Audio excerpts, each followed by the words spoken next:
নমস্কার সবাইকে আর good evening.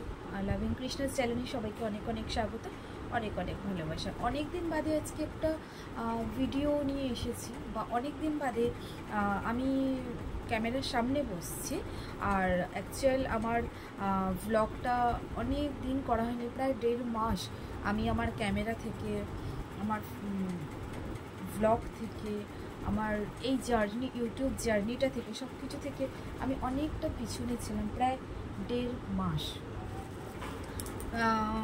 যেটা বলতে গিয়ে একটু ভিডিওটা অফ করতে হলো, বিকজ আমার লাইফ থেকে এমন কিছু ঘটনা ঘটে গেছে যেটার জন্য যে আমি ক্যামেরা হাতে নিয়ে কথা বলবো বা ভিডিও করব, সেই মোমেন্টটা আমার ছিল না। আচ্ছা, প্রথমে বলি, আমার জীবনের দামি মানুষটাকে আমি হারিয়ে ফেলেছি। আমার বাবা আর নেই, যাকে তোমরা প্রত্যেকটা ভিডিওতে, প্রায় অনেক ভিডিওতেই দেখেছো। ওই যে ফটোতে উনি বসে আছেন, উনি আমার বাবা। অনেক ভিডিওতে তোমরা হয়তো দেখেছো, বাট উনি আর নেই। আমার প্রচুর ভিডিও আপলোড করার আছে। আমি উইদাউট মাইকে কথা বলছি, হয়তো শুনতে অসুবিধা হতে পারে, তার জন্য, বিকজ আমার প্রচুর ভিডিও আপলোড করার আছে। আমি লাস্ট সিকিম গেছিলাম, সিকিমের অনেক শর্টস তোমরা দেখে নিয়েছো। তা সিকিম গেছি, ওখান থেকে যখন ফিরবো, তো সেই ব্যাক করার দিনই আমার বাবা আমাকে ছেড়ে চলে যায়।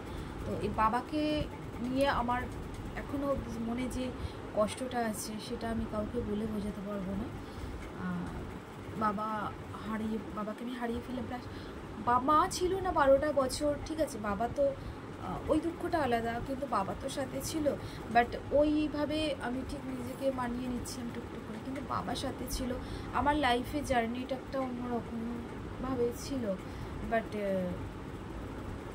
ওই দিক থেকে আমি এতদিন আমার কাজগুলোকে আমি বন্ধ রেখেছিলাম, কারণ আমি এখন আমার সাদমা থেকে বেরাতে পারিনি। আমি নিজেকে অনেক অনেক বোঝানোর চেষ্টা করছি, পারছি না। বাট এই মানুষটাকে তো আর ফিরে পাবো না। অনেক বয়স হয়েছিল, অনেক না, লিমিটেড, মানে 80, নিয়ার বাই 80।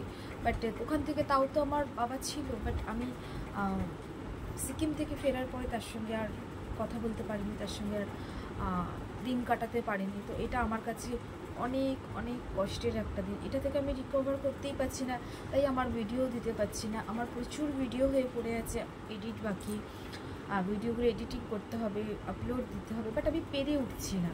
তো দেন ওখান থেকে আমাকে একটু সময় লেগেছে, প্রায় 1.5 মাস হচ্ছে বাবা নেই।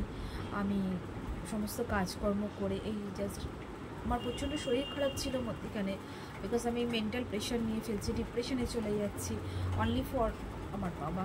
তো দেন ওখান থেকে আমি বেরিয়ে একটু একটু করে বেরানোর চেষ্টা করছি। আমার অনেক ভিডিও বাকি। আমি সিকিম গেছিলাম, সেখানেরও ভিডিও আপলোড। তো প্রচুর প্রচুর কষ্টের মধ্যে থেকে আমার দিনগুলো যাচ্ছে। তো জানি না, ভিডিওটা একটু দেখো তোমরা, কিছু ভুল হলে ক্ষমা করে দিও। আমার বাবার সঙ্গে কাটানো কিছু জীবনের সেরা মুহূর্তগুলো আমি আমার ছোট্ট ভিডিওটাতে তুলে ধরলাম। আর বাবার সঙ্গে যে এত সুন্দর সুন্দর কিছু মুহূর্ত, কিছু ফটো, প্রচুর ভিডিও রয়েছে যেগুলো মানে জীবনের সেরা। এটা আমার জন্মদিনের একটা পিক, এটা আমার মেয়ের জন্মদিনের একটা পিক। তো বিভিন্ন রকম বাবার সঙ্গে লাস্ট পুরীতে ঘুরতে গেছি, প্রচুর ভালো ভালো মুহূর্ত রয়েছে, যেগুলো বলেও এতটুকুনি ভিডিওর মধ্যে শেয়ার করাটা সম্ভবই নয়। এটা আমার বাবার কাজের মুহূর্তের দিনের শেষ পিক। পুরো ডেকোরেশনটাকে আমি এইভাবে করেছিলাম। আমি জানি না একটুখানি ছোট্ট ভিডিওটাতে তোমাদের সাথে কি কি বলে শেয়ার করতে পারবো, বা কী আমার জীবন থেকে আমার প্রিয় মানুষটির চলে যাওয়া এইভাবেই আমার কাছে কষ্টদায়ক। তো জানি না কি হবে। তো সবাই ভালো থেকো।